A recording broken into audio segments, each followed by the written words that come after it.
messed with. Rex struggled against his restraints, his voice filled with disbelief. This is impossible. You're just some security consultant. That's when I made the decision to end the charade that had protected my family for 15 years. Speaking slowly and clearly, ensuring everyone within hearing distance could understand perfectly. I said, Navy SEAL, Special Forces. Some skills never retire no matter how much you want them to. The revelation hit the watching neighbors like a physical blow. Multiple people were now observing through windows, and Mrs. Rodriguez gasped audibly. Did he just say Navy SEAL? Mr. Smith turned to his wife with sudden understanding. That explains everything about how he moved. Elena watched from our doorway with a mixture of pride and amazement, finally understanding the full extent of her husband's hidden capabilities. Rex and Diane suddenly realized they'd attacked someone who'd been trained to hunt and eliminate terrorists in combat zones. Their confidence evaporated completely, replaced by genuine terror as the implications of their mistake became clear. "We didn't know," Rex babbled. "Victoria just said to scare your wife. We were following orders."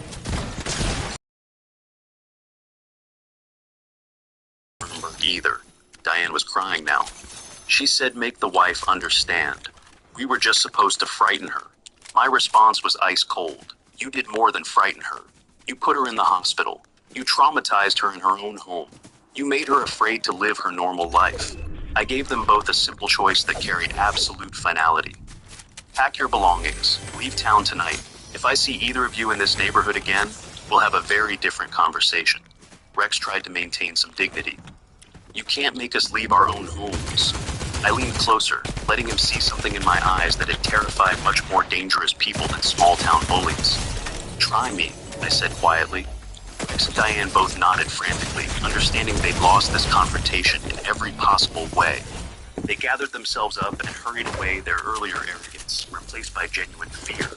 As they retreated, neighbors emerged from their houses drawn by curiosity and the realization that their quiet street had just become the site of something remarkable. Within 1 hour, the entire neighborhood knew the truth about Marcus Thompson. Phone calls, text messages, and conversations over fence lines spread the news like wildfire. Our security consultant was actually a Navy SEAL Special Forces, and that explained absolutely everything about how he'd handled Victoria's enforcement team. Mrs. Rodriguez called her sister. "You should have seen him move. It was like watching an action movie, but completely controlled and professional." Mr. Smith posted in our neighborhood group, "Mystery solved about Marcus Thompson. The guy's a legitimate American hero." Elena fielded questions from neighbors who wanted to know how long she'd known about my background. Victoria received a panicked phone call from Rex that shattered her confidence completely. Claim your free 30-day trial of Walmart Plus and get a jump on summer savings with free same-day delivery. Completely. "Victoria, you sent us after a SEAL. Marcus Thompson is Special Forces. He took us both down like we were children."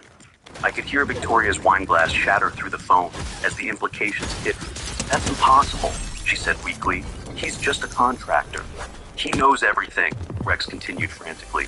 "About Elena's attack, about your orders, about all of it. We're leaving town tonight before he decides to finish what we started." Victoria, security consultant, was actually a Navy SEAL Special Forces, and that explained absolutely everything about how he'd handled Victoria's enforcement.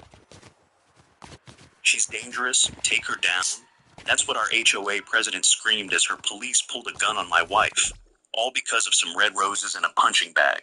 Our HOA's personal security force, yes, they have one, decided my wife's morning workout was a community threat.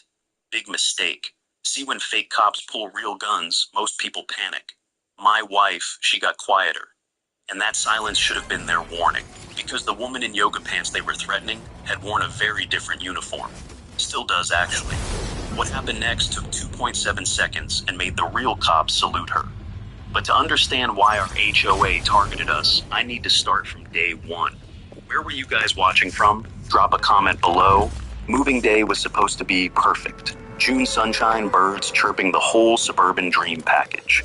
Maya stood in our new driveway, studying the house like she used to study target buildings in Afghanistan. "Good sight lines," she muttered, then caught herself and smiled at me. "Sorry, old habits." That's when her phone buzzed. Not her regular phone, the encrypted one. She answered in that crisp military voice that still gave me chills after 5 years of marriage. Recovery status, the voice asked. Green, continuing medical leave as prescribed, she responded. Roger that. Check in at 30-day intervals. She hung up and caught me staring. Just protocol, she said, but I could see the tension in her shoulders. 6 months earlier, she'd taken shrapnel in her left shoulder, pulling a diplomat's kid out of a burning vehicle in Yemen. The doctor said she needed time to heal. The Army gave her medical leave. We thought this quiet neighborhood would be perfect for recovery. The moving truck had barely pulled away when Maya claimed the garage for her yoga studio, though I noticed the 100-pound heavy bag she hung in the corner. For therapeutic purposes, she said with that innocent look that fooled exactly nobody. She had also started planting her garden that very first day, red roses specifically. The therapist said gardening helps with, she'd explained, not quite meeting my eyes. We both knew she meant the nightmares, the hypervigilance, all the things that came with 15 years of special operations. The roses weren't just flowers to her. They were a promise that beauty could grow even after violence. She had planted them with the same precision she used to plant missions, each bush exactly 3 feet apart, the bed bordered with military sharp edges. By the end of our first week, they were already showing new growth, deep crimson buds promising future blooms against our white fence. Everything seemed perfect until day 2 when I first laid eyes on Penelope. She appeared at exactly 7 in the morning, measuring tape in one hand, clipboard in the other, like some kind of suburban reconnaissance operative. 62 years old, silver hair, and a helmet-like perm that looked like it could survive a hurricane, wearing a vest that said HOA President, like it was a badge of honor. Her eyes were the kind of cold that made you understand why some people cross the street to avoid certain dogs. Welcome to the neighborhood, she said, though her tone suggested we were anything but welcome. I'm here for the new resident inspection. Before I could respond, she was measuring our mailbox. Actually measuring it, with a tape measure. She pulled out a level next, checking if it was perfectly vertical. Your mailbox is 0.5 inches too tall, she announced, making a note on her clipboard with a pen that clicked ominously. That's a violation of HOA code 17-3-B. I laughed, thinking it was a joke. Romans 8:28 reminds us that God works for the good of those who love him. You may be feeling stuck or uncertain, but don't. It was a joke. The look she gave me could have frozen hell and then shattered it into a million pieces. This is no laughing matter, Mr. Miller. Standards exist for a reason. Chaos starts with half an inch. I'll need this corrected within 72 hours. She moved on to photograph our house from multiple angles, pausing at Maya's rose garden. Her entire demeanor changed when she saw those roses like a predator catching a scent. These roses, she said, pointing with her pen like it was a weapon. Red number 47 according to the Pantone color system. That's not on the approved color list. You'll need to replace them with an approved shade. May I suggest pink number 12 or perhaps yellow number 6? That's when Maya stepped out, still in her workout clothes, from her 5 a.m. training session. She moved with the kind of fluid grace that came from years of combat training, every step balanced and purposeful.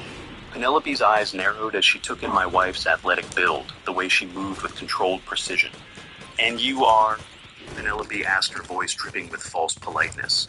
Maya Miller, my wife replied, her voice neutral, but her eyes alert. The homeowner. I see, Penelope said, making another note. I trust you received our welcome packet, 47 pages of community guidelines. We had received it. I'd tried reading it, but gave up somewhere around page 15's detailed specifications for acceptable doormat dimensions.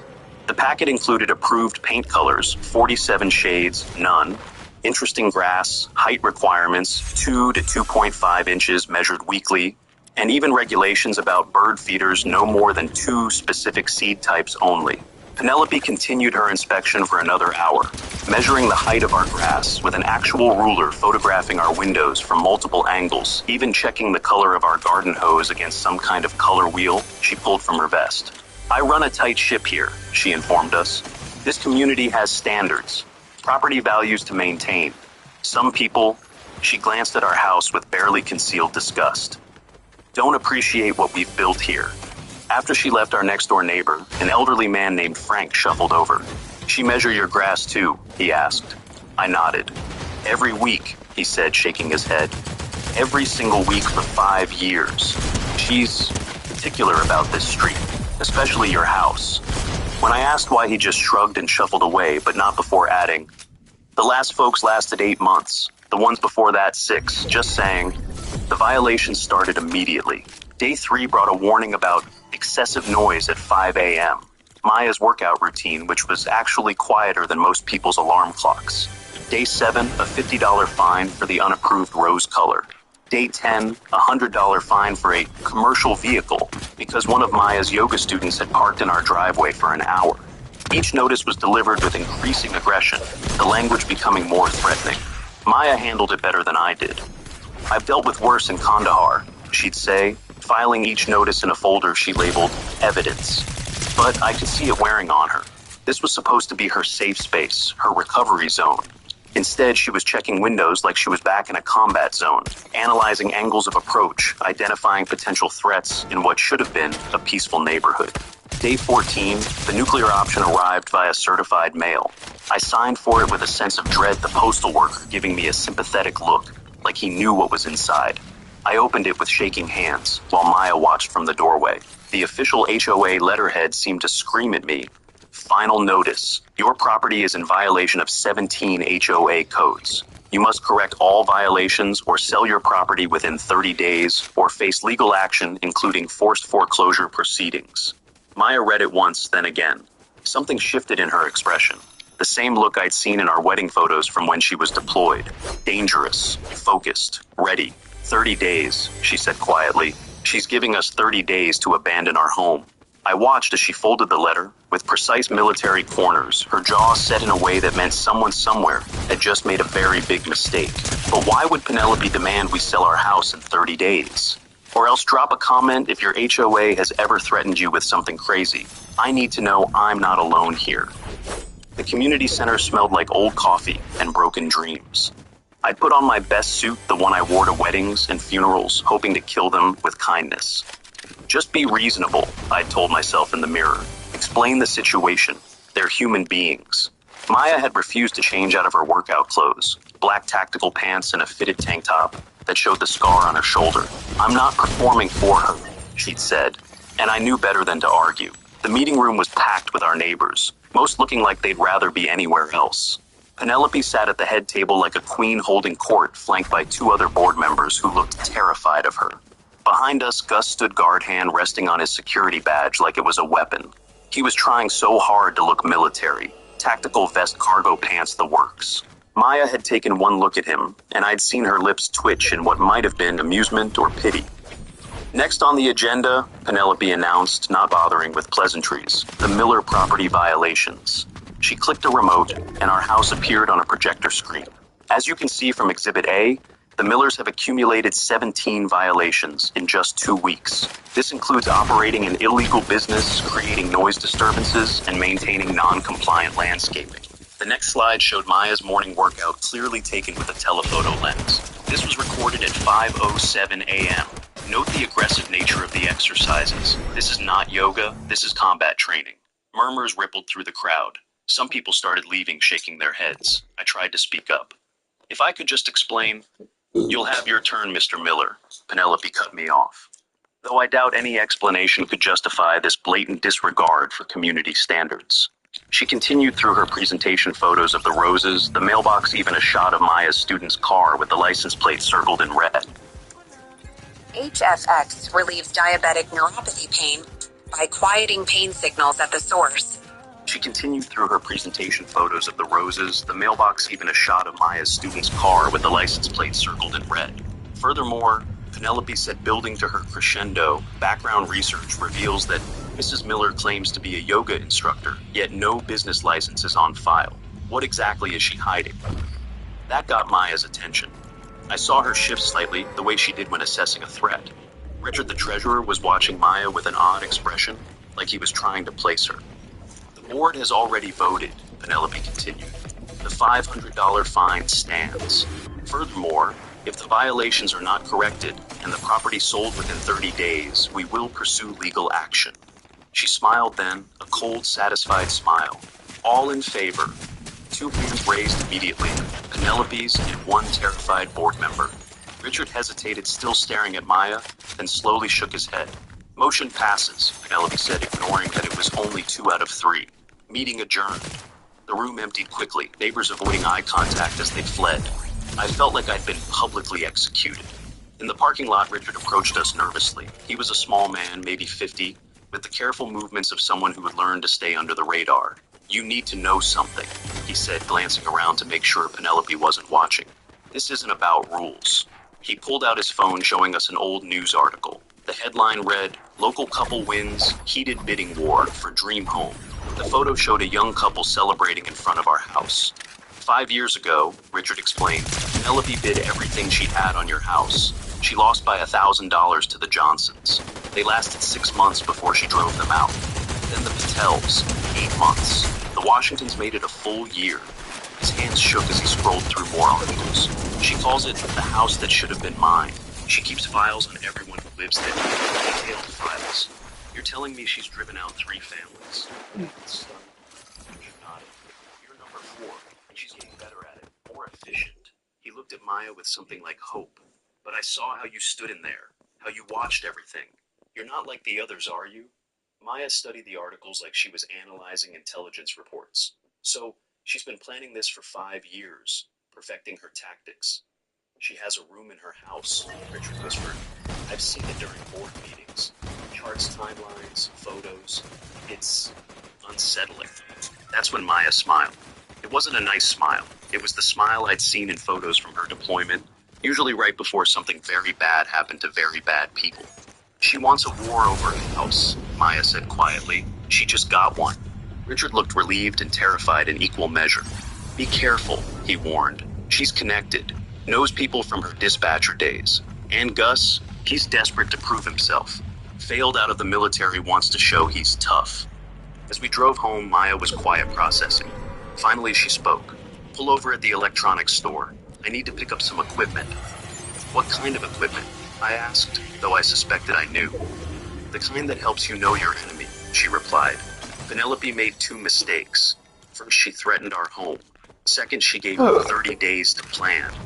Wait, did Richard just say Penelope has destroyed 3 families before us? Type run if you think we should have moved out right then, or fight if you would have stayed. What would you do? Chapter 3. Spy versus Day morning. I woke to find Maya already up, laptop open, surrounded by what looked like tiny cameras and electronic equipment. "Operational awareness," she said when I raised an eyebrow. "First rule of warfare, know your battlefield." Through our kitchen window, I could see Gus in his backyard attempting pull-ups on a door-frame bar. He managed 2 before dropping red-faced and gasping. Maya watched him with professional interest. "Former military?" she asked. "According to Richard, he failed basic training," I said. "Wants to prove he's tough." Gus moved on to what he probably thought were tactical movements, clearing imaginary rooms with a broomstick. His form was so bad even I could tell. Maya just shook her head. "He's playing soldier. Dangerous combination. Incompetent and eager to prove himself." She turned back to her equipment, efficiently installing micro cameras at key points around our property. "Not inside." "That would be illegal," she noted, "but covering every angle of approach to our house." By noon, she had Penelope's routine mapped out.